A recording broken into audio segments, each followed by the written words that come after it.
da igreja. Então, esse é o tema que nós iremos tratar nessa noite: o papel da pregação no governo da igreja.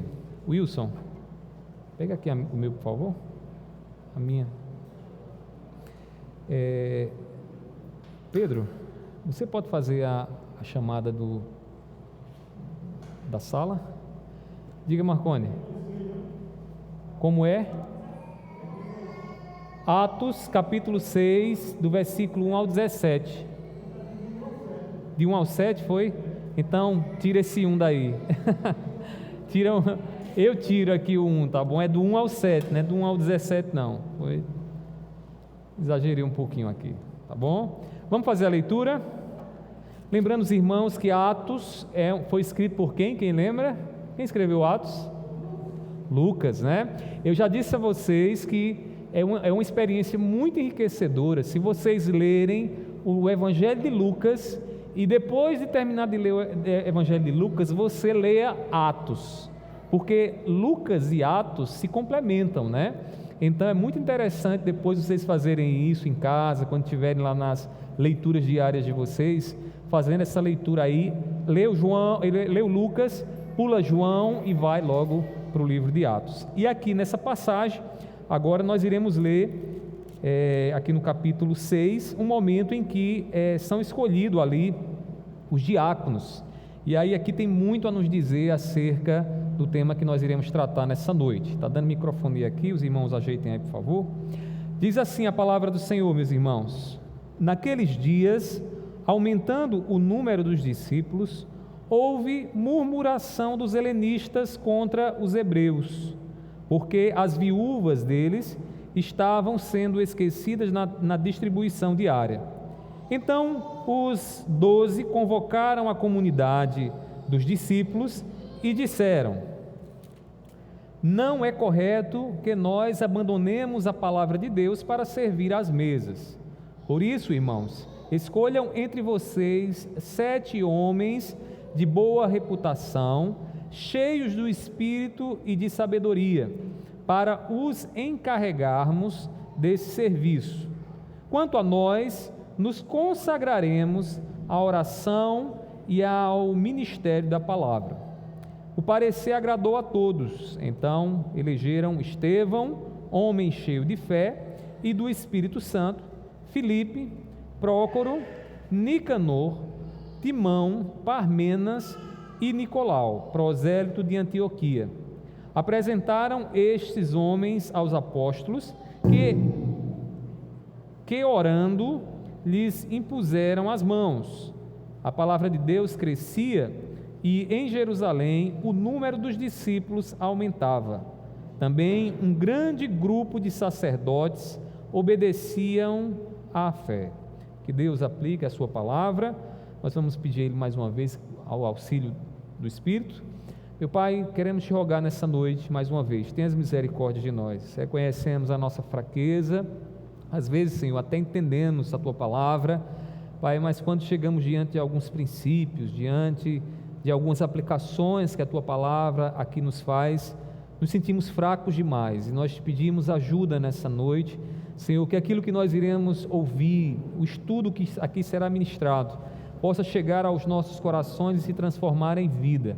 E queremos, Senhor, saber como tomar decisões no meio da comunidade, na tua igreja, de forma que, de fato, seja a tua vontade aqui entre nós. Eu te peço nessa noite, ajuda-nos, dá-nos a iluminação do teu Espírito Santo, e seja com cada um de nós, em nome do teu Filho amado Jesus. Amém, amém. Meus queridos irmãos, nós vamos aqui entender os objetivos da nossa lição nessa noite.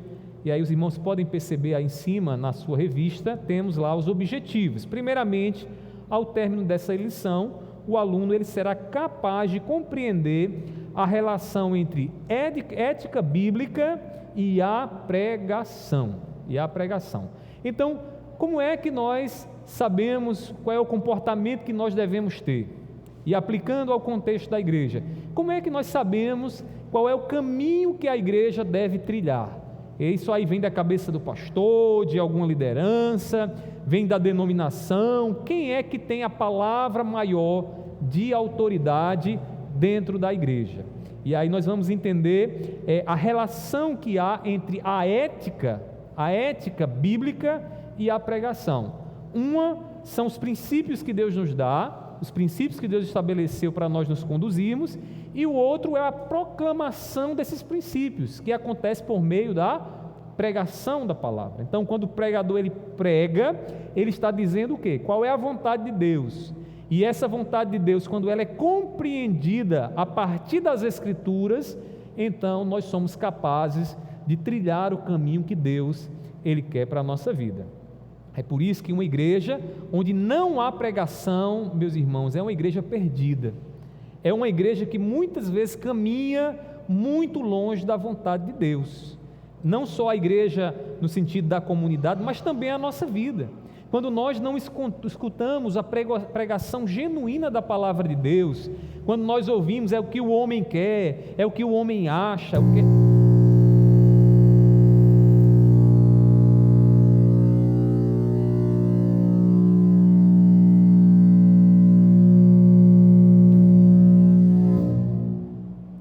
Pronto. Oi, deixa quieto esse negócio. Desliguei ali. Foi bom que a gente se acordou agora, né? Quem estava aí meio cochilando, opa, agora se acordou.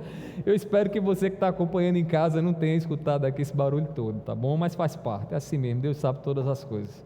Então, meus irmãos, uma igreja, uma comunidade e um crente que não ouve a genuína pregação da palavra de Deus, ele terá sérias dificuldades em saber trilhar o caminho que Deus quer para a sua vida. Então, a pregação e a ética andam juntos. Mas, além disso, observe ainda na sua lição, lá em cima, né, que nós iremos também entender a assembleia no governo congregacional. O que é a assembleia? Essa reunião que nós fazemos mensalmente aqui para tomar decisões. É óbvio que a assembleia, ela não acontece apenas uma vez por mês, porque existe entre nós a chamada assembleia especial, né, que é para eleição de pastores, presbíteros, oficiais, a eleição extraordinária, quando acontece um evento que a gente precisa tomar uma decisão e que não temos como esperar até o próximo mês para tomar essa decisão, e a assembleia ordinária, que é a assembleia que acontece todos os meses. Então, essa assembleia é muito importante para nós que somos congregacionais, inclusive o nosso nome congregacional, que vem de congregação, tem a ver com a maneira como nós tomamos decisões aqui na igreja.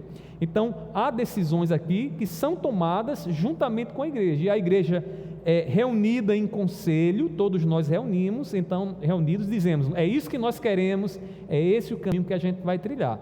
Só que tem um detalhe, meus irmãos, a igreja, mesmo que a assembleia, ela tem essa capacidade de tomar uma decisão, ela por si só, ela não é capaz de tomar a vontade de Deus, a direção que Deus tem para ela. E por que não? Porque a autoridade maior do que a assembleia é a palavra. Se a assembleia toma uma decisão e essa decisão é contrária à palavra, então rejeita a decisão da assembleia, porque é a palavra quem tem a autoridade final. Então percebam como existe uma relação entre a assembleia e pregação. Por quê? Porque a pregação nos ensina a palavra. E quando nós então entendemos a palavra, nós saberemos tomar decisões. Então a gente vai entender um pouco mais como é que funciona essa questão da assembleia. E aí, por fim, nós iremos refletir sobre o papel dos ministros. Quem são os ministros? Aqueles que pregam a palavra de Deus. Isso no nosso contexto aqui envolve o pastor, os presbíteros, os diáconos também, porque a palavra fala que os diáconos também pregavam a palavra de Deus, e todos aqueles que são incumbidos na responsabilidade de ensinar e pregar a palavra. Então a gente vai refletir um pouco mais sobre o papel dessas pessoas e a importância que temos, que essas pessoas têm na nossa comunidade. Eu diria a vocês que essa lição é uma lição extremamente valiosa para nós congregacionais, porque a gente vai entender algumas coisas aqui que são essenciais na condução da nossa igreja e na maneira como nós tomamos decisões. Amém, meus irmãos? Então observe aí a sua revista. muito do que é dito sobre o governo congregacional em igrejas independentes centra-se na soberania da Assembleia e dos membros. Há dois princípios que todo congregacional ele sabe que fazem parte da natureza do congregacionalismo. E quais são eles? Que a igreja, ela é, primeiro, autônoma. O que quer dizer isso? Que no sistema congregacional, ninguém pode chegar de fora e dizer como é que a gente deve se organizar, se estruturar. Então a igreja tem uma certa autonomia. É por isso que quando você visita uma igreja congregacional, mesmo sendo uma congregacional da aliança, às vezes a maneira como ela está organizada é distinta da maneira como nós nos organizamos. E por que isso acontece? Porque ela tem autonomia, toda igreja congregacional tem autonomia, independência para se estruturar, para estabelecer algumas regras no seu modo de vivência entre os irmãos. É óbvio que isso não quer dizer que ela vai estabelecer regras acima da palavra de Deus, mas ela é autônoma para estabelecer o seu modo de convivência, horário de culto, né? A liturgia, como é que vai ser a liturgia aqui, né? Então, essas questões aí, cada igreja é autônoma. Além disso, no sistema congregacional, a igreja ela é soberana. Então, o que quer dizer isso? Que uma vez que a igreja toma uma decisão em assembleia, está tomado. Ninguém é capaz de ter mais autoridade dentro da igreja do que a assembleia. Isso quer dizer que até o pastor, eu estou submisso à assembleia. Isso quer dizer o seguinte, que uma decisão da assembleia sendo tomada, o pastor, mesmo que seja contrária à minha vontade, ela é soberana, ela permanece, ela prevalece, ela é soberana. Então, meus irmãos, no regime congregacional, toda a igreja é autônoma e soberana. Agora tem um detalhe, mas a assembleia, e aí continue na sua revista aí, no primeiro parágrafo, na introdução, a assembleia, ela se baseia em quê? Para tomar decisões em âmbito local. Essa é uma pergunta que a gente precisa fazer. Tá certo, a igreja é autônoma, ela vai estabelecer suas próprias regras, ela é soberana, mas ela está baseada em quê? Para tomar essas decisões. Então, qual é a base que ela tem?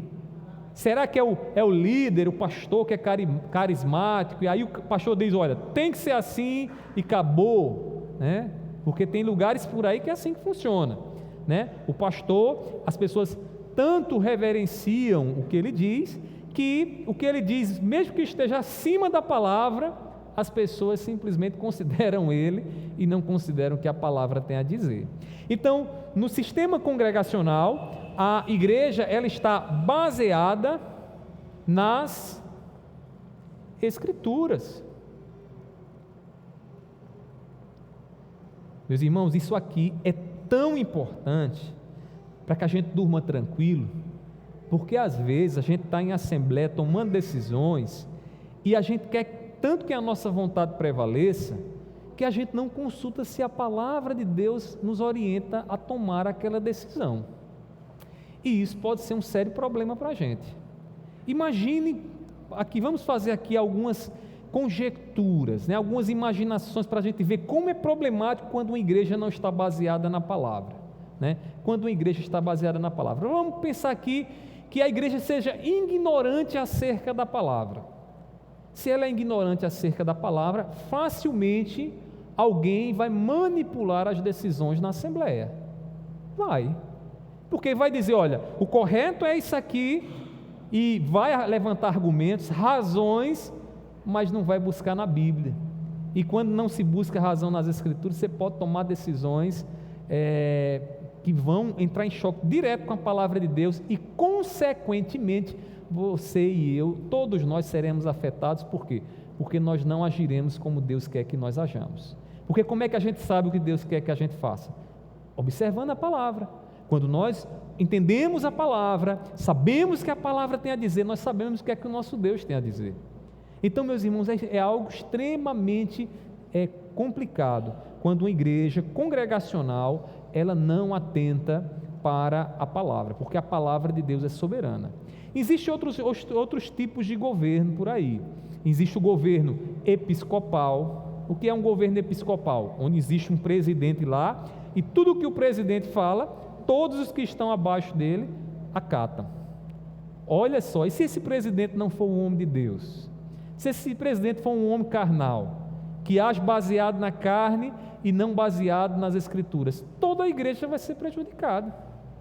Eu lembro de um episódio aqui, que eu já falei para vocês, de uma dessas igrejas aí, né, que anda pipocando por aí, né, que foi estabelecido lá que homens não poderiam usar camisa alaranjada, porque o presidente disse que não pode usar camisa alaranjada. E as mulheres estão terminantemente proibidas de andar de bicicleta. E detalhe, quem contradizer isso vai estar sujeito ao quê? A disciplina. Por quê? Porque cometeu um pecado. Aí você pergunta, onde é que está na Bíblia essa proibição? Onde está baseada essa decisão desse presidente, desse líder dessa igreja? Então perceba, quando a palavra está destituída, da autoridade maior da igreja, complica tudo. No sistema presbiteriano, do mesmo jeito. No sistema presbiteriano, são os presbíteros que representam a igreja. Então, eles ali em conselho, reunidos, tomam decisões. Mas que se são presbíteros carnais, que não estão atentos à palavra de Deus, como a igreja vai ser beneficiada? Como é que a igreja vai andar nos caminhos do Senhor, se não há ali a palavra na vida desses presbíteros? Do mesmo jeito, vai ser prejudicada. E no nosso sistema congregacional, a mesma coisa acontece não só para o pastor, nem para os presbíteros, mas para toda a igreja, toda a igreja. Então, saiba de uma coisa, quando você participa de uma assembleia, e a gente tem que tomar uma decisão, e você diz, eu apoio, você está dizendo em outras palavras, eu estou consciente de que é isso que a palavra de Deus me dá base para que eu decida. Está certo? Não é levantar a mão porque eu quero, é porque eu estou plenamente convicto de que a palavra do Senhor, à luz do que ela me ensina, a decisão correta é essa. E quando a gente age assim, você pode ir para casa, descansar sua cabeça no travesseiro e dizer graças a Deus, porque eu sei que eu tomei a decisão de acordo com a palavra, e eu posso descansar tranquilo. Então, meus irmãos, muito cuidado. Todos nós que somos congregacionais, vocês que são congregados, ainda que não fazem parte do rol de membros da igreja, se filiem, procure se filiar. Se for por conta de batismo, se batize. Se não for, peça entrada para que a gente possa apresentar seu nome na assembleia. Mas todo congregacional, ele tem que valorizar isso. E aí, às vezes, também tem aqueles que acham, não, deixa a coisa gerir, deixa a coisa correr solta, Meu irmão, você é congregacional, você não pode, você tem que dar a suma importância ao momento da assembleia. E detalhe, numa assembleia, quando você toma uma decisão de, olha, eu vejo que a coisa é assim, e aquilo ali acaba não sendo o melhor para a igreja, Deus está disciplinando também a igreja. Sabia disso? Deus está disciplinando também a igreja. Então, às vezes a decisão de uma assembleia, mesmo que não seja a melhor, é uma maneira de Deus disciplinar e corrigir o seu povo, deixando com que algumas decisões sejam tomadas e trazendo alguns prejuízos, alguns problemas a igreja venha a sofrer. Tá certo? Então, até aqui vamos entender uma coisa, irmãos. No sistema congregacional, acima da assembleia está a palavra de Deus, a palavra de Deus. E esta palavra, ela é compreendida e anunciada através do quê? Do ensino e da pregação. Então, na igreja não pode prescindir esses dois ministérios, porque se prescindir esses dois ministérios, a igreja vai estar perdida, vai estar tateando, buscando encontrar alguma autoridade. E eu digo mais, alguém vai sentar no trono para assumir o lugar das escrituras e dizer, olha, tem que ser assim, tem que ser assim. Então, meus irmãos, abramos aí o nosso entendimento e amemos, irmãos, porque é bíblico. Congregacionalismo não é invenção de um homem, não. nós vamos ver que há muitas bases bíblicas para agirmos como nós agimos no nosso sistema de governo. É óbvio que o sistema de governo não é tão essencial a ponto de nos levar para o céu. Nós vamos encontrar no céu batistas, presbiterianos, episcopais, vamos encontrar todos eles lá. Mas cremos que o que nós fazemos aqui tem pleno respaldo das Escrituras para nós exercermos aí esse sistema de governo teocêntrico. Teocêntrico por quê? Porque as decisões são tomadas a partir da palavra de Deus, né? Seria democrático se fosse da nossa mente, do nosso querer, do povo, mas a autoridade não está no povo, a autoridade está na palavra, né? Então é teocêntrico, tá bom, meus irmãos? Continuando aí, então vejamos aqui o que a confissão de fé ela nos diz, ainda aí na parte introdutória. Lá no capítulo 28, versículo 10 diz o seguinte, escutem bem aí e acompanhem: cremos que a verdadeira igreja deve ser governada conforme a ordem espiritual que nosso Senhor nos ensinou na sua palavra. Vejam só, isso está na nossa confissão. Deve haver ministros ou pastores para pregarem a palavra de Deus e administrarem os sacramentos. Deve haver também presbíteros e diáconos para formarem com os pastores o conselho da igreja.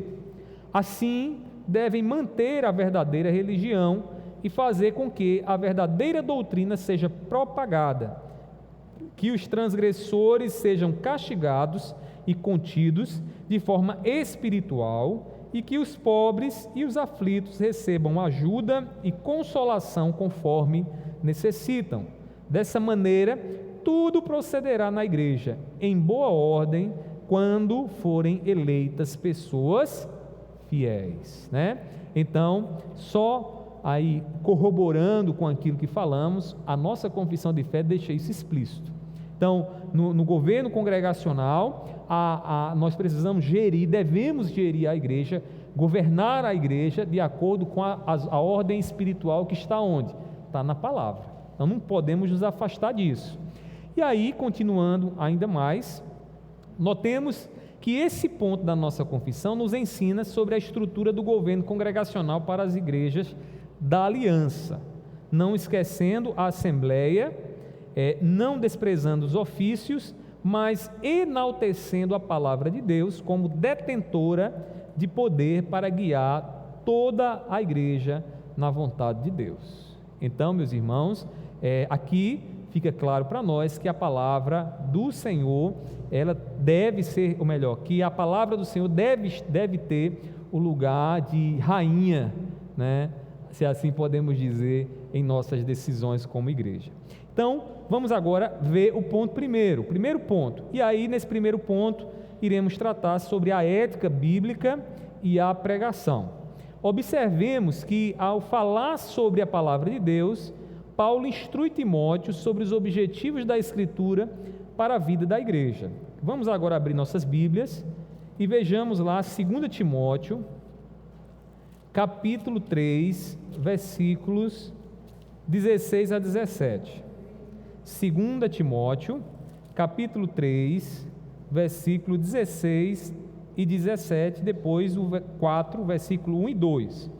Paulo aqui está escrevendo a Timóteo e dando instruções a Timóteo acerca do que ele deveria fazer no seu ministério e fazer confiante nas Escrituras. Diz assim a palavra do Senhor: toda a Escritura é inspirada por Deus e útil para o ensino, para a repreensão, para a correção, para a educação na justiça, a fim de que o servo de Deus seja perfeito e perfeitamente habilitado para toda boa obra. O que é que Paulo está dizendo? Deus deu a Escritura e essa Escritura ela é capaz de nos colocar no bom caminho, na vontade de Deus, porque por meio das Escrituras, o que é que o pregador faz? Ele educa na justiça, ele repreende, exorta, ele corrige, e aí Paulo diz, a fim de que tudo isso faça o que na vida do homem? Nos torne perfeitos na obra do nosso Deus. Então, aplicando isso aqui à igreja, é possível que a igreja se conduza perfeitamente para Deus, confiando nas decisões do nosso próprio coração? É claro que não. Jeremias diz, irmãos, enganoso é o coração e corrupto o coração do homem. Então, a gente dizer, eu vou deixar minhas emoções me guiarem, né? Deixo o meu coração me levar. Essa é uma atitude imprudente. É imprudente na nossa vida, né? Se a gente achar que a gente vai viver guiado pelo nosso coração, quantas tolices a gente não faria na nossa vida, né, irmãos? Quantas besteiras, quantas decisões mal tomadas certamente a gente não teria tomado. A gente precisa voltar para a palavra e perguntar: o que é que Deus nos instrui, né? Imagine no contexto da igreja. Vamos tomar decisões agora no contexto da igreja. Aí acaba acontecendo feito um colega meu, pastor, disse essa semana, que ele foi aconselhar, semana faz um tempinho aí já, uns meses aí, ele disse que foi aconselhar uma pessoa que vinha de outra igreja, e quando ele aconselhava aquela irmã estava extremamente chateada com a igreja que ela havia saído, e ele perguntou: meu irmão, o que foi que aconteceu? E a irmã disse: pastor, olha, lá na minha igreja, na igreja que eu fazia parte, aconteceu algo absurdo, e por isso que eu estou chateada com a igreja, e eu estou muito receosa de participar da igreja. E aí o pastor perguntou: mas o que foi que aconteceu, irmã? E a irmã disse: olha, eu estava lá num culto, e se levantou uma irmã, em nome de Deus, dizendo que o pastor deveria deixar a esposa, se divorciar da esposa. E aí, até aí tudo bem, e ele disse: não, olha, pastor, tudo bem nada, tudo mal, né? Até aí a gente fica horrorizado, mas o pior não foi isso. O pior foi que o pastor deixou a esposa e, detalhe, casou com a mulher que disse a profecia. Então, a coisa é absurda, né? Pare e pense, meus irmãos, uma decisão dessa, por que uma decisão dessa passa pelo crivo de uma igreja e ninguém diz nada e todo mundo aceita e diz: é de Deus? Por que vocês acham que isso passa, irmãos? Porque esse povo está distante da palavra. Porque se esse povo entendesse o que é que a palavra de Deus diz, esse povo saberia que aquilo ali era demônio puro, que aquilo ali não era Deus, não. Como é que Deus vai divorciar alguém e vai dar a uma outra pessoa? Isso não tem respaldo bíblico, isso é contrário à moral do nosso Deus, a quem Deus é. Então, meus irmãos, coisas absurdas como essas podem acontecer quando do nosso coração a palavra está longe. A palavra está longe. Então, Paulo está dizendo aqui, irmãos, é a palavra que fala as nossas vidas, é a palavra que nos ensina, é a palavra que nos exorta, é a palavra que nos guia para fazermos a vontade do nosso Deus. E aí ele continua no capítulo 4, versículo 1 e 2, 2 Timóteo, ele diz assim: diante de Deus e de Cristo Jesus, que há de julgar vivos e mortos, pela sua manifestação e pelo seu reino, peço a você com insistência, que pregue a palavra, insista, quer seja oportuno, quer não, corrija, repreenda, exorte com toda paciência e doutrina. O que é que Paulo está dizendo ao jovem Timóteo? Timóteo, não se canse de cumprir, fazer o seu ministério de acordo com a palavra. Pregue, proclame, anuncie a palavra, porque quando o povo ele sabe a palavra, ele sabe discernir o joio do trigo, ele sabe o que é que vem de Deus e o que é que não vem. Ele come lá a carninha do peixe e joga fora as espinhas, né? Joga fora as espinhas. Ele não engole tudo junto, porque pode dar uma indigestão medonha, né? Já imagina você comer espinha de peixe com carne de peixe e tudo mais, vai lhe dar uma indigestão. Então, quando nós conhecemos a palavra do Senhor, a gente sabe: ó, isso aqui não procede de Deus, isso aqui não procede de Deus. Então Paulo está preocupado que Timóteo, meus irmãos, pregue e ensine a palavra de Deus. Essa palavra de Deus, ela foi soprada, a palavra inspirada aí vem de uma expressão grega, theopneuston, que é formada de duas palavrinhas, theos, que é Deus no grego, e pneusto, que vem da raiz de pneuma. Você vai ao médico lá, está com problema no pulmão, ele diz: você está com problema de pneumonia. porque o pulmão tem a ver com a respiração, o vento que corre dentro de você. Então, pneuma tem a ver com o vento, que é a imagem utilizada para se referir ao que é o Espírito Santo.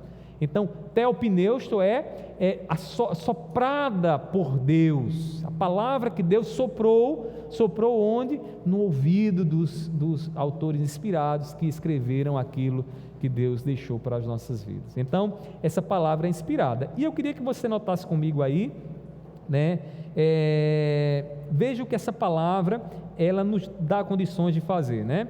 Então, primeiramente, a palavra inspirada de Deus, ela cumpre os seus objetivos quando ela faz o quê? Repreende. A palavra repreende, né?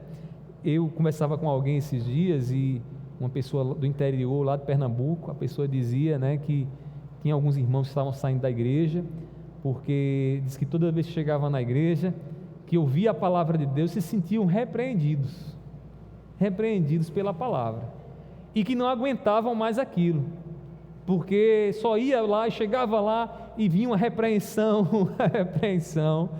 e eu questionei, eu digo, mas como assim? Aí a pessoa escuta a palavra de Deus, aí Deus diz bem assim, olha meu filho, você está errado, né?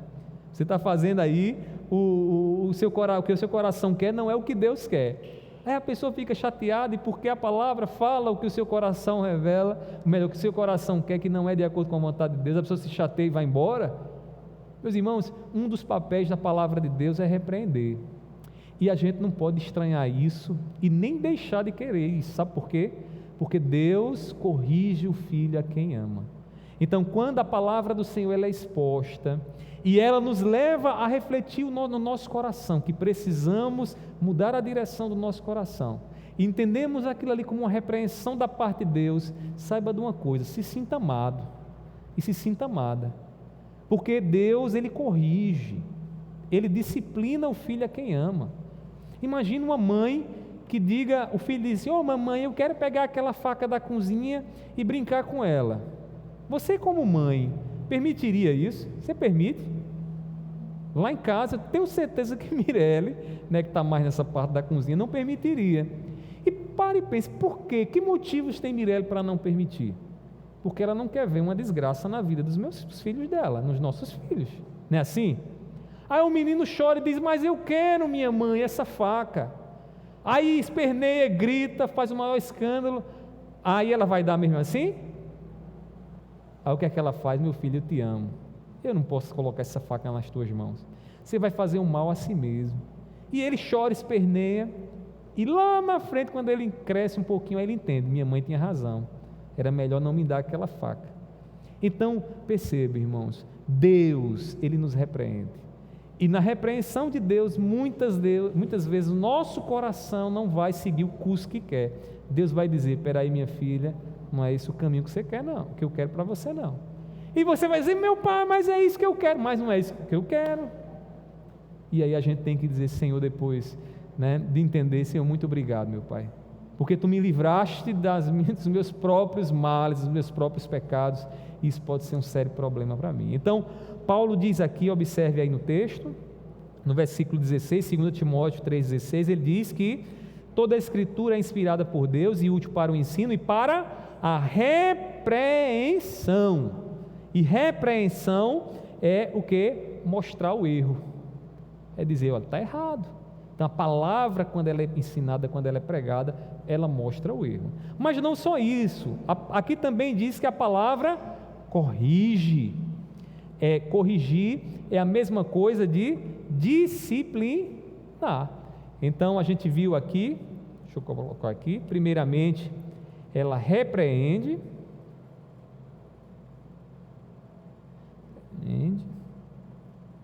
e ela também corrige.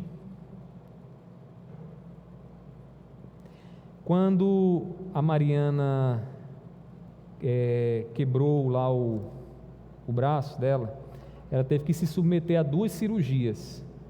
Uma era para colocar, era uma cirurgia de correção, porque o rádio dela, que é uma parte aqui do braço dela, havia saído do lugar, e se permanecesse naquele lugar ali, ela cresceria, e o braço dela não funcionaria normal como deveria funcionar. Então o rádio estava lá, mas estava fora do lugar. Então o que é que o médico fez? O médico fez uma cirurgia de correção. O médico disciplinou ali o braço da Mariana, para que o braço da Mariana pudesse voltar a fazer os movimentos que hoje, graças a Deus, ela já está fazendo quase 100%, né? Depois de muita fisioterapia e a mão de Deus ali agindo, ela está fazendo quase o movimento completo. Então, voltar o rádio dela para o lugar é um ato de correção, é um ato de disciplina. Deus, quando fala de disciplinar não é jogar o indivíduo fora, não é pegar o rádio e dizer, vou tirar esse aqui, vou colocar outro, não é nada disso. Disciplinar, irmãos, é corrigir, trazer de volta ao lugar aquele membro que está fora do lugar, que se desviou, que se desgarrou por alguma situação. No caso de Mariana foi a queda. No caso do membro da igreja, o que é que acontece? O pecado, pecou, está lá prostrado e não consegue se erguer. Então qual é o papel da disciplina? Trazer de volta ao lugar, corrigir ele, cirurgiar aquele membro para que ele possa ali estar no lugar que ele não deveria ter saído. Então a palavra de Deus, ela também faz isso, ela disciplina, ela corrige. Quando a palavra que é pregada, os irmãos estão pregando, ensinando a palavra de Deus, e nós então entendemos, irmãos, que a nossa vida não pode permanecer como está. O que é que Deus está fazendo no nosso coração? Está disciplinando, está corrigindo, e por amor, Ele está dizendo, minha filha, esse não é o caminho que você deve estar aí. Se você permanecer fazendo isso aí, você não vai dar fruto nenhum. Se você permanecer onde está, você não vai estar glorificando a mim. Então eu vou colocar você no caminho. E qual é o meio que Deus usa para isso, meus irmãos? A palavra de Deus. Entenda que a palavra de Deus, eu sei que a gente está falando tanto de pregação, ministério, mas na assembleia não é isso que a gente faz. Quando temos que disciplinar um irmão aqui na nossa igreja, não é isso que deveríamos fazer? Pegar a palavra e dizer, meu Deus, à luz da palavra, qual é a posição que essa pessoa precisa voltar? À luz da palavra, onde é que ele ou ela deveria estar e nunca deveria ter saído? E aí, com amor, aplicar a disciplina, fazer ali a cirurgia, puxar o osso para o lugar, puxar o osso para o lugar. Será que dói, irmãos? Dói, não dói, irmãos? Já teve aquela sensação, a clavícula saiu do lugar, vai botar no lugar, e chega lá o ortopedista dá aquele estralo, pá! Né? O osso saiu do lugar. Então dói, mas é preciso, é necessário que isso aconteça, porque se isso não acontecer, você vai ficar andando engembrado o resto da vida. Então é importante que isso aconteça, meus irmãos. E a Assembleia da Igreja, ela tem esse papel de correção de Deus. Mas Paulo também nos diz, irmãos, que a palavra ela educa. Observem na sua lição, diz assim: a palavra que denuncia os pecados de nossos corações também nos orienta ao que é correto, mas educa com vistas ao nosso amadurecimento. Então a palavra ela nos dá a instrução para que nós venhamos amadurecer. O amadurecimento no discipulado cristão acontece quando o quê? Quando nós estamos mais parecidos com Cristo. A palavra, ela nos faz tomar decisões que são decisões mais parecidas com o nosso Senhor Jesus Cristo. É nessa direção que acontece a educação do Espírito Santo. O Espírito Santo vai nos ensinando mais de Cristo. Jesus disse que enviaria o Consolador, que nos lembraria tudo aquilo que Ele tinha nos ensinado, né? E nos ensinado os discípulos, né?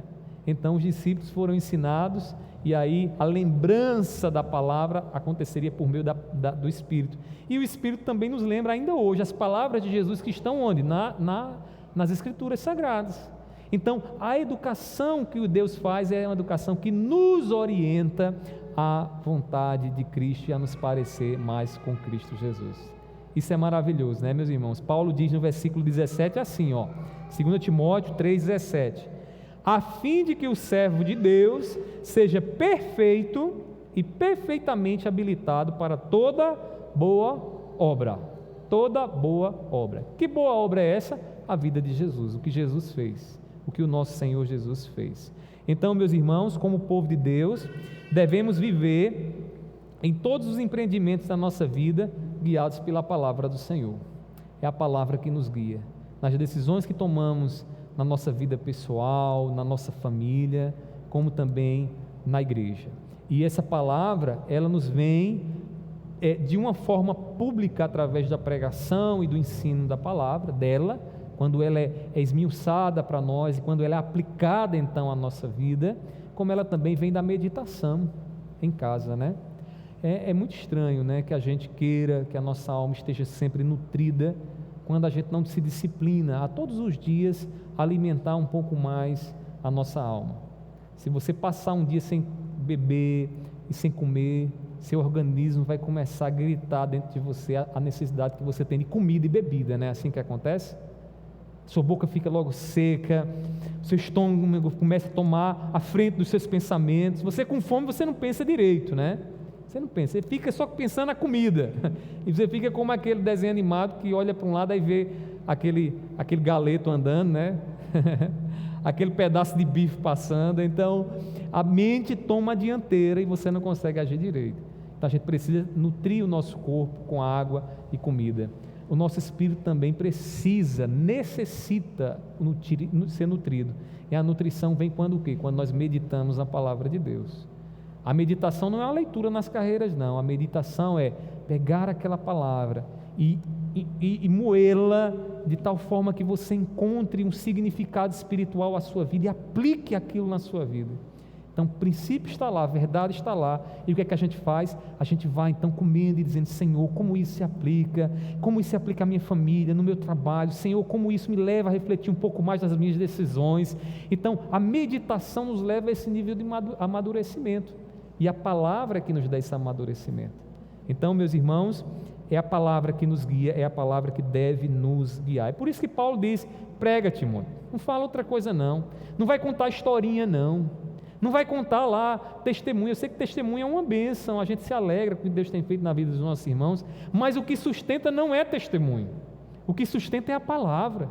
O que sustenta é a palavra de Deus. Quanto mais da palavra nós alimentamos então a nossa vida, mais robustos, com mais saúde nós ficamos para enfrentar aí os ventos que essa vida traz sobre nós. Então alimentemos a nossa alma, o nosso espírito com a palavra de Deus. Amém?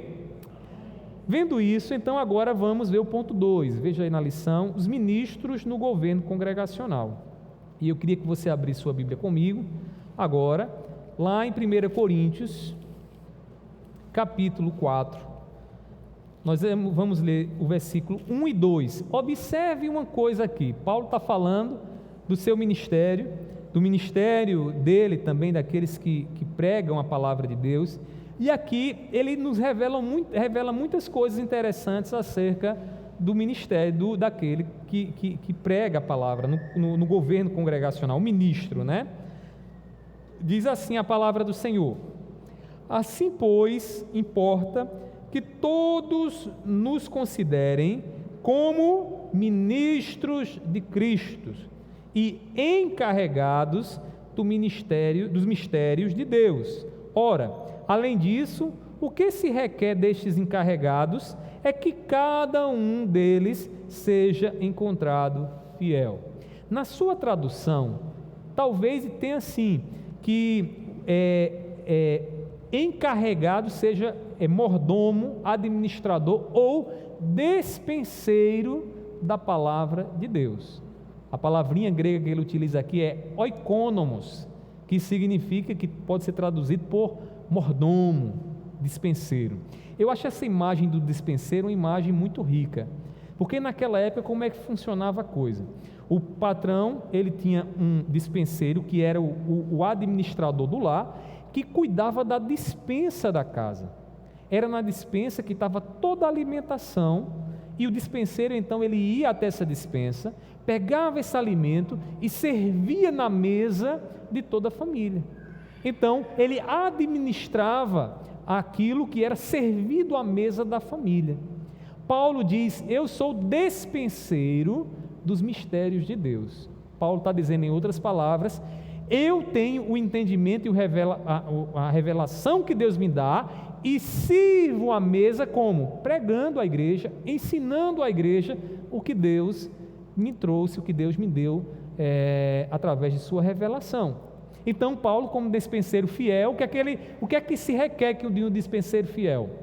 Paulo tem em mente o seguinte: se o meu patrão diz que eu devo servir feijão com arroz, eu não posso servir pizza, porque se eu servir pizza, eu não vou estar sendo fiel ao que Deus quer, o que o patrão quer que eu sirva. Eu não serei um bom mordomo. Se você tem uma secretária em casa e você diz à secretária: secretária, limpe aqui a sala, quando eu chegar, eu quero isso aqui limpo. Aí você chega, a sala está toda bagunçada, mas o resto da casa está limpo. Você vai se agradar disso? Por que não?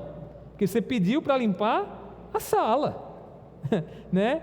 Pediu para, embora tenha sido feito outras coisas, mas o que ele está pedindo, o que o patrão pedia, é para limpar a sala. Então Paulo está dizendo assim: os encarregados, o que Deus quer de nós é que o encarregado se encontre fiel.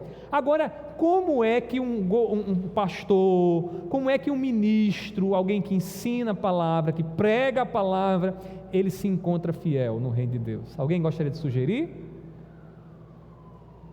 Como é que ele se encontra fiel? Como é que o ministro, ele se encontra fiel como dispenseiro de Deus, no reino de Deus, no meio da igreja, no sistema de governo congregacional, né? Alguém pode sugerir aí? Como é? Obedecendo a palavra? Também, né? Também. Mas o ministro, ele tem um papel muito importante, eu já falei aqui para vocês. E qual é o papel dele?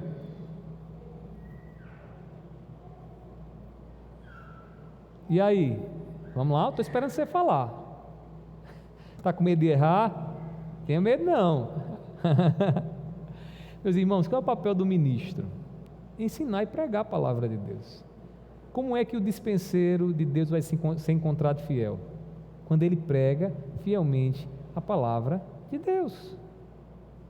Ah, pastor, mas olha, o pastor fulano de tal é um homem que visita, bebe cafezinho toda tarde lá em casa, é um homem de Deus, mas o que ele ensina não é o que Deus diz na palavra.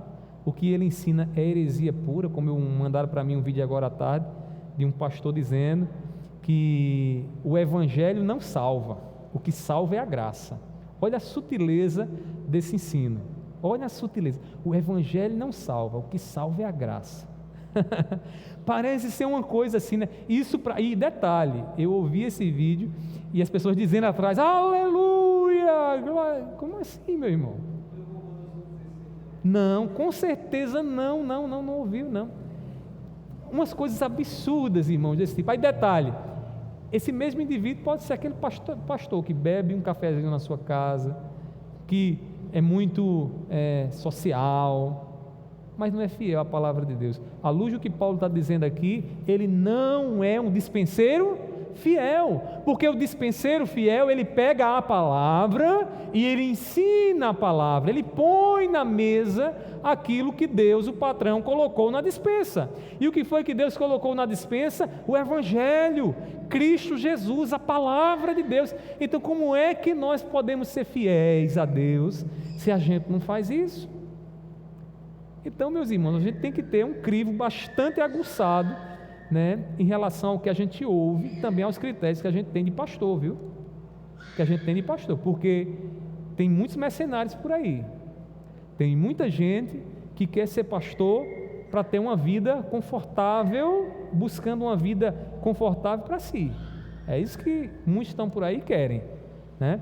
Então nem aí para a vida de ovelha, para a vida de igreja, água deu, água levou. O importante é que estejam lá numa situação, né, financeiramente, economicamente favorável para a sua vida, né? Então, meus irmãos, a gente tem que estar atentos a isso, tá certo? Para que Deus não nos coloque debaixo de juízo. Sabe por quê?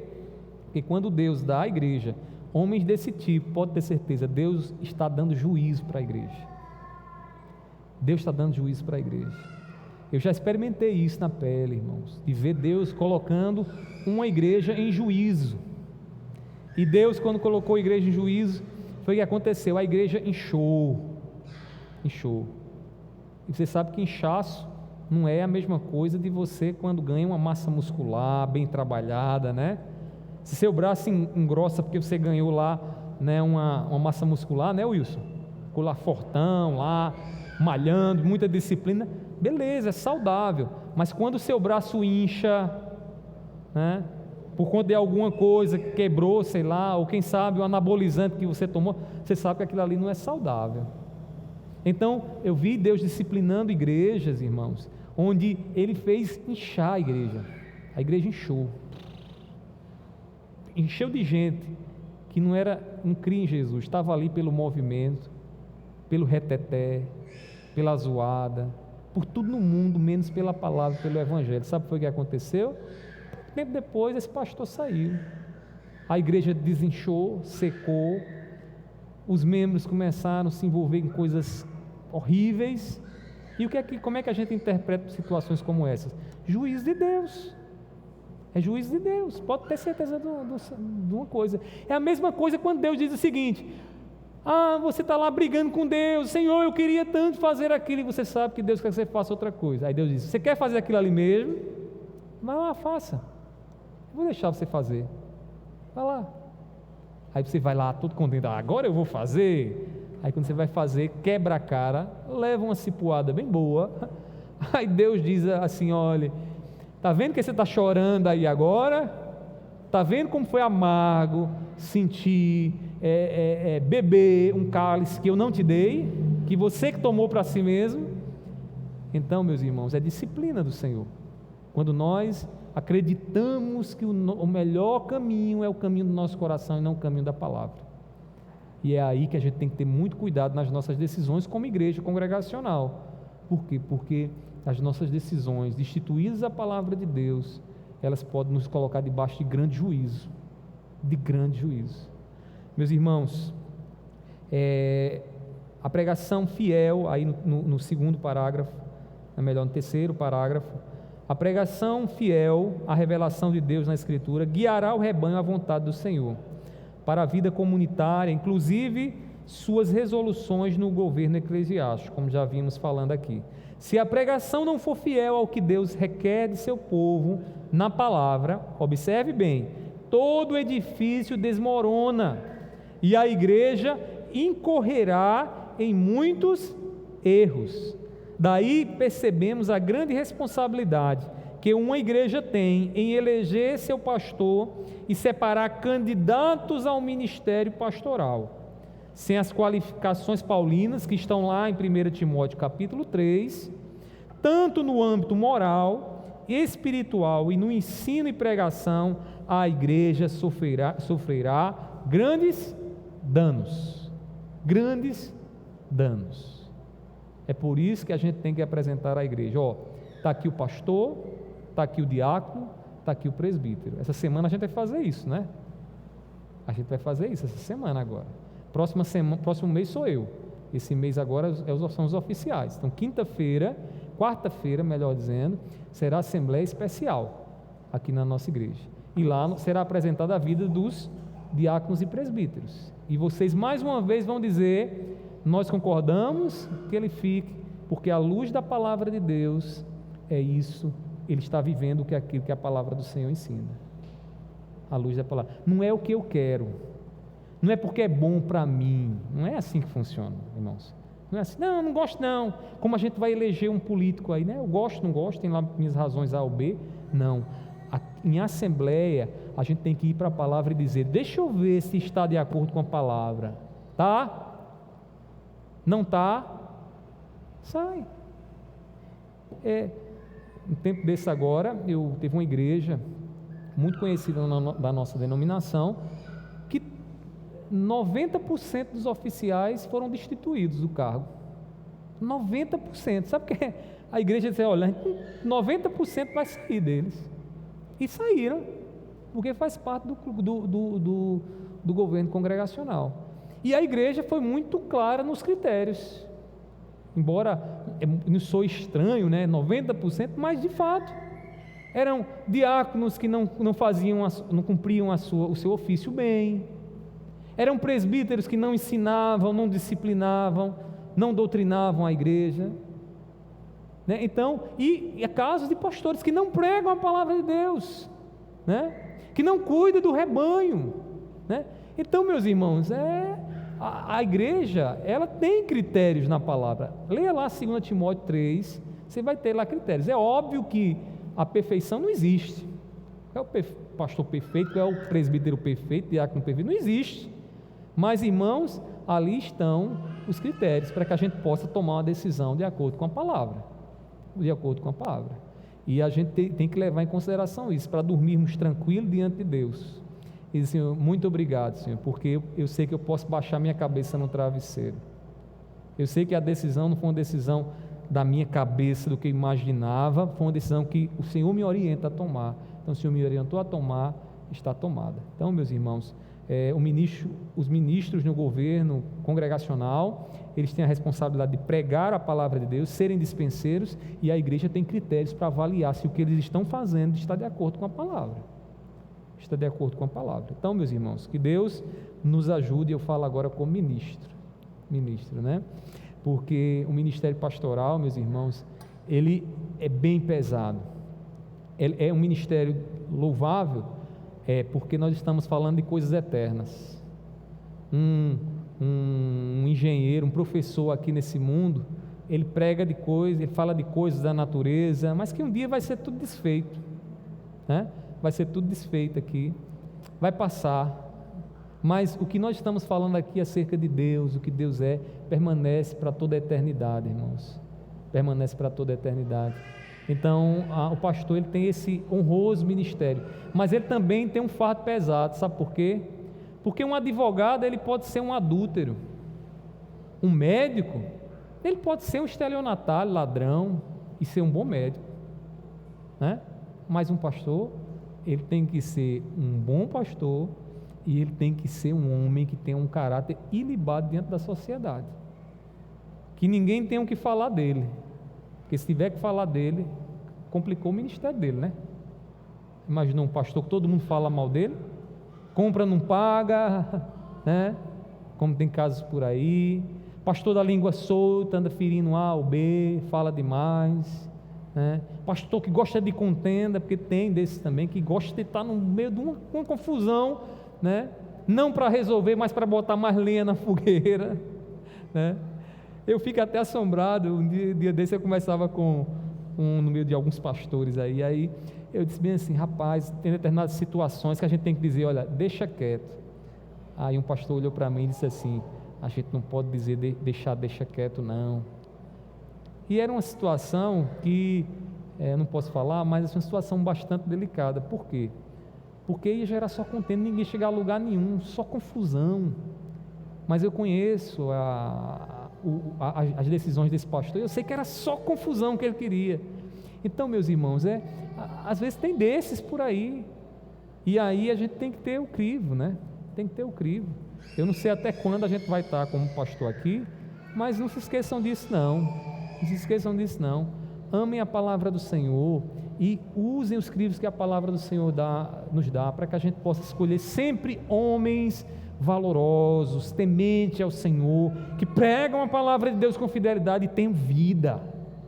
Porque se isso não tiver piedade, meu irmão, ensinar que autoridade terei para dizer a vocês. Eu não sou perfeito, mas eu tenho que ter uma reputação, tenho que ter uma reputação, que é o que vocês dizem acerca de mim, e eu tenho que zelar por ela. O meu caráter, quem conhece é Deus, né? Deus é quem conhece, Deus é quem sabe quem eu sou, porque vocês não perscrutam o meu coração, mas vocês têm uma reputação, vocês fazem alguns juízos acerca de mim, da minha vida. Então a gente precisa ter uma reputação, né, ilibada, meus irmãos, e mais do que isso, ter o caráter diante do Senhor, para ser realmente quem nós somos diante de Deus, sem ter medo, né, sem maquiagem, sem mentirinha, tentando bancar o bonzinho. Eu não tenho medo nenhum de dizer, eu digo aos meninos, sou pecador. E é por isso que eu posso ajudar vocês, porque se eu não fosse pecador, conhecendo as mazelas do meu próprio coração, o que é que eu poderia dizer para vocês? Às vezes tem gente que diz assim: pastor, parece que o senhor sabe do meu coração. Não, eu sei um pouquinho do meu coração, e quando eu escuto o meu coração, eu vejo a miséria que tem aqui dentro de mim, e é por isso que às vezes eu falo coisas aqui, que você está dizendo, ele está falando de mim. Não estou falando, porque eu sei que o seu coração e o meu coração são quase irmãos gêmeos. Então, a gente fala de coisas que a gente realmente experimenta na luta diária contra o pecado, e eu tenho certeza que diante de Deus, isso não me deixa mais inferior a vocês. Somos tudo farinha do mesmo saco, nem também superior a vocês, somos todos farinha do mesmo saco. Que Deus nos ajude. E para a gente encerrar, meus irmãos, ainda aqui assembleia no governo congregacional. Então perceba a lógica. A gente viu que a palavra faz, ela nos auxilia repreendendo, corrigindo, educando. O ministro, ele tem o papel de quê? De ensinar essa palavra na igreja, para que a igreja possa ser corrigida pelo Senhor, disciplinada pelo Senhor. E aí vem o quê? A assembleia, que é essa comunidade, a comunidade reunida para tomar decisões. E aí tem um episódio que nós acabamos de ler inicialmente, o episódio em que as viúvas helenistas estavam se sentindo prejudicadas nas distribuições diárias. Então, parafraseando, o que é que acontecia? As bichinhas chegavam lá com fome, aí vinha uma outra viúva dos hebreus, né? E essas viúvas hebreias tinham precedência sobre aquelas outras, elas recebiam a comida primeira, talvez recebesse até um pouquinho mais, né? E aquelas helenistas ficavam desprezadas lá. Então, o que foi que os apóstolos perceberam? Que não era justo que a coisa acontecesse dessa forma, porque estava a coisa muito fora de governo. Então, o que foi que eles fizeram? Vamos eleger homens fiéis, homens realmente tementes ao Senhor, para exercer essa atividade. E aí, nesse momento se manifesta o que nós fazemos. Como é que eles tomaram a decisão? Vejam aí a sequenciazinha na revista.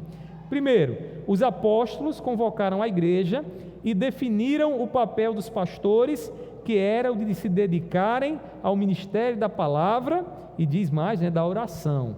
Então, o que foi que eles fizeram? Não, o pastor vai cuidar na pregação da palavra de Deus e na oração. Então ele define no versículo 2 e versículo 4. Aí no versículo 3, o que é que acontece? Os apóstolos deram então orientações sobre as qualidades dos diáconos. Diz assim, por favor, alguém lê aí o versículo 3 para me ajudar? Atos 6:3, pode ler.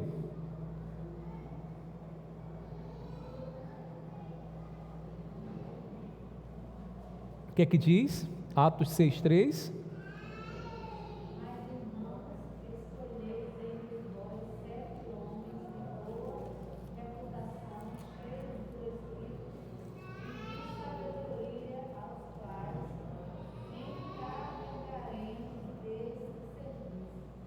Olha só que coisa maravilhosa. Quais são as qualidades, irmã Rosa, que a senhora percebeu? Quais são? A primeira delas é o quê? Reputação. Ou seja, a igreja deve olhar para esses homens e dizer: olha, eu não tenho nada para dizer contra ele. É que ele é perfeito? Não. É que quando os homens, a sociedade, a igreja o julga como alguém que não tem nada que acusar contra ele. O que mais, irmã Rosa? Próxima. Cheios do Espírito Santo. Ou seja, o que é esse Espírito, ser cheio do Espírito Santo? Cheio da vontade de Deus, ser cheio do querer de Deus. Ele quer fazer a vontade de Deus, e para isso ele está o quê? Cheio do Espírito, que o capacita para e aí avançar nessa compreensão, nessa vivência da palavra de Deus. Um homem e uma mulher cheia do Espírito Santo são pessoas mais parecidas com Cristo. Lembre-se disso. Não é alguém que exercita um dom sobrenatural. Não. Homem cheio do Espírito Santo é homem mais parecido com Jesus. Que a sua esposa diz: olha, é um homem que meu marido é Cristo aqui no meu lar. Ele daria a vida por mim e pelos meus filhos. Por quê? Porque ele é cheio do Espírito. Meus irmãos, além disso, mais o que aí? Qual é o próximo? De sabedoria. Sabedoria. O que é sabedoria? Capacidade de aplicar à vida o conhecimento que Deus tem dado. Tem gente que conhece, mas não sabe aplicar. Tem gente que é inteligente, mas não é sábio. Conhece muita coisa, mas não consegue trazer para a vida e resolver as dificuldades que a vida traz. Sabedoria é algo que o Espírito Santo gera, para que a gente saiba como agir de forma que o nome de Deus seja glorificado. Sabedoria, meus irmãos. E como nós precisamos disso, né? Mas aí observe ainda na revista que a igreja elegeu diáconos, ou seja, foi uma eleição que aconteceu ali. O que a gente faz aqui, a assembleia, né? A assembleia, ponto D, a assembleia apresentou os nomes eleitos aos apóstolos e por fim, no versículo 7, Deus abençoava a igreja com crescimento, porque a palavra de Deus era pregada. A palavra de Deus era pregada. Diz assim, vou ler o versículo 7. A palavra de Deus crescia e em Jerusalém o número dos discípulos aumentava. Também um grande grupo de sacerdotes obedecia à fé. Observe que diz aqui que a palavra de Deus crescia. E como é que a palavra de Deus cresce, irmãos? Quando ela é pregada, quando ela fielmente é anunciada à igreja. E detalhe aí, nós podemos aqui colocar até como uma consequência desse crescimento da palavra, o número dos discípulos aumentava. Meus irmãos, o método do crescimento da igreja está aqui. Um crescimento saudável é o método da pregação da palavra de Deus. Da pregação da palavra de Deus. É pregando a palavra de Deus que Deus vai trazendo os seus eleitos. Eles vão ouvindo, vão querendo, vão desejando cada vez mais querer saber o que a palavra tem, e Deus assim vai os transformando, e eles vão se agarrando cada vez mais à verdade, à doutrina, e de fato ali há um crescimento verdadeiro.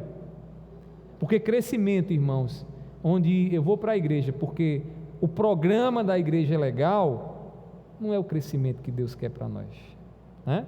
Não é o crescimento para Deus. Tem igrejas por aí que tem muita gente, e às vezes, não todas, mas às vezes o que a gente encontra são crentes programáticos, que vão para a igreja em busca da programação que a igreja tem.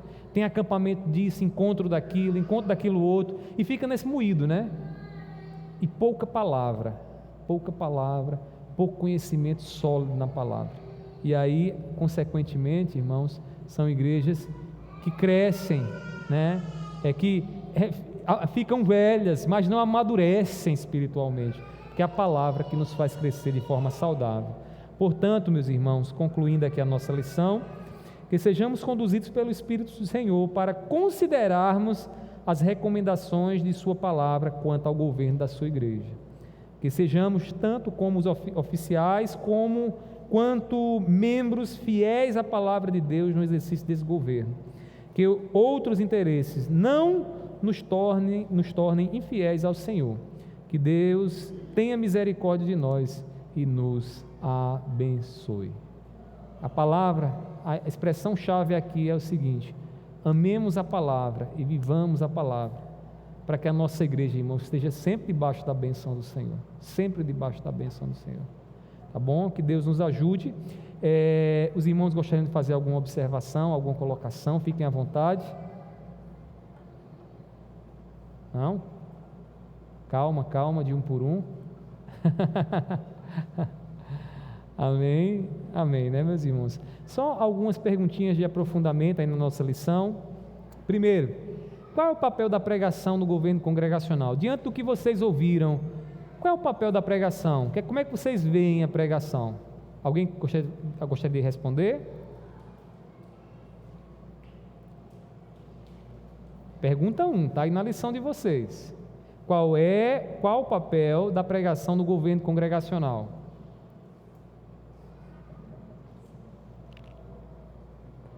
Fala, Edivânia. Meu Deus do céu, dá aquela sensação, Pedro, né? Você sabe.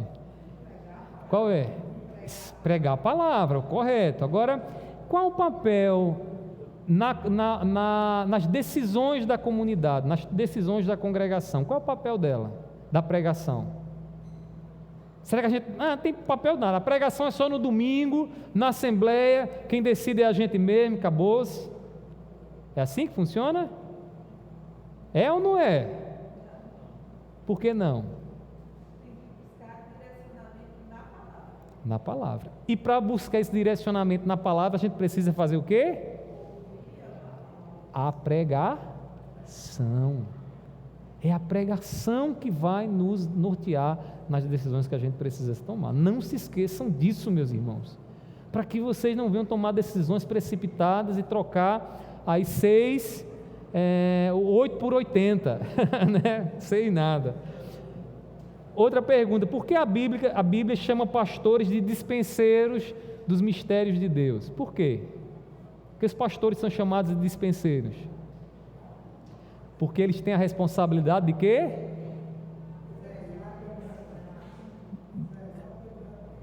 Zelar pelo rebanho, mas o dispenseiro, ele cuida da dispensa. O que é a dispensa de Deus? O Evangelho, a revelação de Cristo na palavra. Então, como bom dispenseiro, o que é que o pastor deve fazer? Trazer esse Evangelho para a igreja, que é o corpo de Cristo, a família de Cristo, e alimentar então a família de Cristo com esse alimento. Então, chama de dispenseiro porque Deus revelou os seus mistérios estão onde? Revelados na Bíblia. E o bom dispenseiro faz o quê? Leva a Bíblia para vocês. Leva a Bíblia para a vida de vocês. E para a gente encerrar, como se deu a relação da orientação apostólica e a resolução da Assembleia para a escolha dos diáconos? Aí a gente viu, não vou esperar que vocês saibam tanto, né? Depois vocês vão ler e reler mais ainda a lição, mas ali há todo um procedimento, né? Há uma necessidade, nomes são apresentados, a igreja elege, esses nomes são apresentados de volta aos apóstolos, e aí a pregação da palavra acontece e a igreja prospera. Então, ali o que é que nós vemos? O exemplo prático da assembleia sendo realizado de acordo com as escrituras sagradas. Então, nosso governo de igreja é bíblico e tem muita coisa para dizer além disso, né, acerca do nosso sistema de governo, mas está aqui um exemplo prático da decisão em assembleia nas escrituras. Amém? Que Deus nos abençoe. Vamos ler o relatório.